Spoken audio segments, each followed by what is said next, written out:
회식은 조직을 어떻게 망치고 있는지 두 번째 시간입니다. 실질적으로 기업이나 각종 조직에서 회식으로 인해서 발생되는 많은 문제점들이 어떤 식으로 표현되고 있고 어떤 식으로 나타나고 있는지 한번 점검해 보도록 하겠습니다. 첫째, 성희롱입니다. 성추행과 성폭행 사건의 44.6%는 회식 장소에서 일어납니다. 1편에서도 말씀드렸듯이 회식 장소에는 음주와 음식이 같이 어우러져서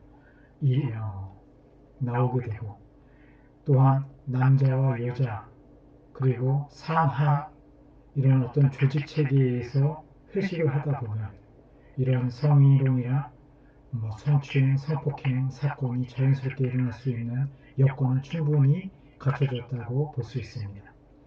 피해 사례를 보면 외모에 대한 성적 비하나 평가, 음담 패설 및 성적 농담, 회식에서 술을 따르거나 옆에 앉도록 강요하는 행위, 언어적 성희롱 또한 주된 성희롱 피해의 경험으로 볼 수 있습니다.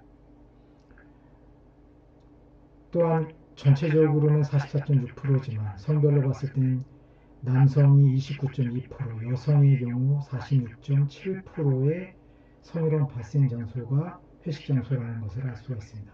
굉장히 높은 수치이고, 전체적으로 봤을 때 직장 내, 회식 장소 이 두 곳에서 발생하는 부분이 거의 전부라고 볼 수 있는데, 직장 내에서의 성희롱 부분은 최근의 분위기상 직장 내에서의 그런 부분들이 점점점 많이 줄어들고 있는 추세지만, 회식 장소는 특수한 장소이고 또한 음주라는 어떠한 매개체가 있기 때문에 이 부분은 거의 통제에 좀 어려운 상황이 아닌가 그런 생각이 듭니다.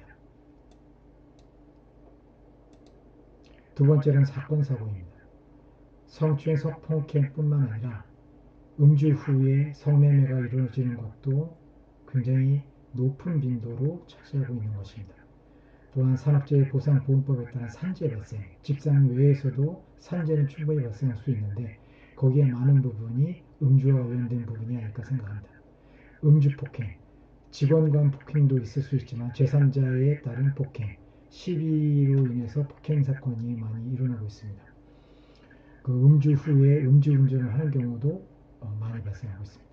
또한 기물 파손도 있죠. 세 번째는 생산저하입니다. 지각 또는 결근. 회식이 있는 그 다음 날에는 지각과 결근이 굉장히 많이 일어나는 것을 볼 수 있고, 피로감, 우울감, 집중력 감소. 음주 다음 날에는 보통 50% 이하의 집중력 감소가 일어나는 것으로 조사되고 있으며, 정상 컨디션을 위해서는 음주 후 최소 3일간의 회복 시간이 필요하다는 것은 그만큼 3일 동안에는 생산성 저하의 일부 원인을 제공하고 있는 것이 이 회식 후의 음주라는 것이죠.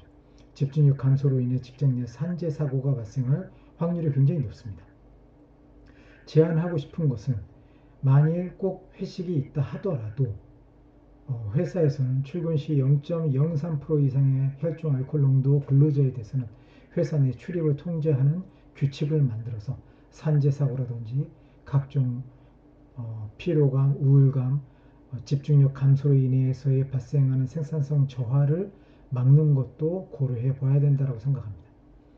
술과 고기 등 회식 메뉴는 근로자의 건강을 해치는 고담배, 고열량 음식이 대부분이고, 근로자의 건강 악화는 결국 생산력 저하 및 업무의 공백을 야기하는 경우가 많습니다.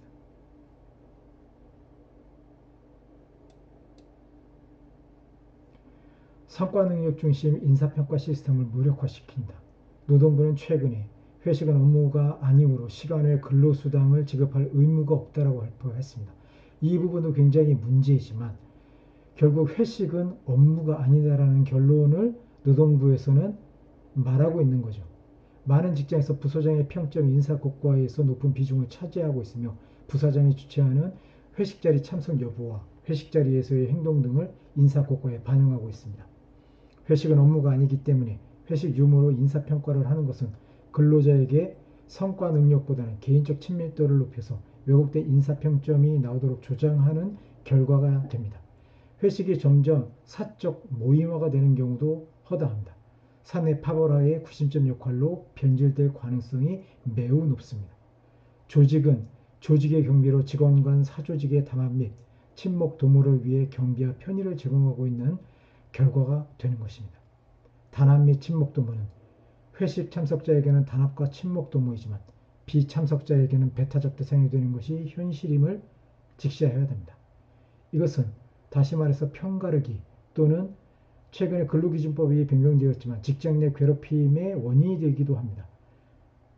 조직 전체의 이익보다는 개인적 친분이 업무 처리에 있어 우선이 되는 경우도 허다합니다. 친한 직원은 쉽게 처리해주고 그 외의 직원은 어렵게 처리하는 방식으로 개인적 친분이 조직 업무 시스템을 무력화시키고 있습니다.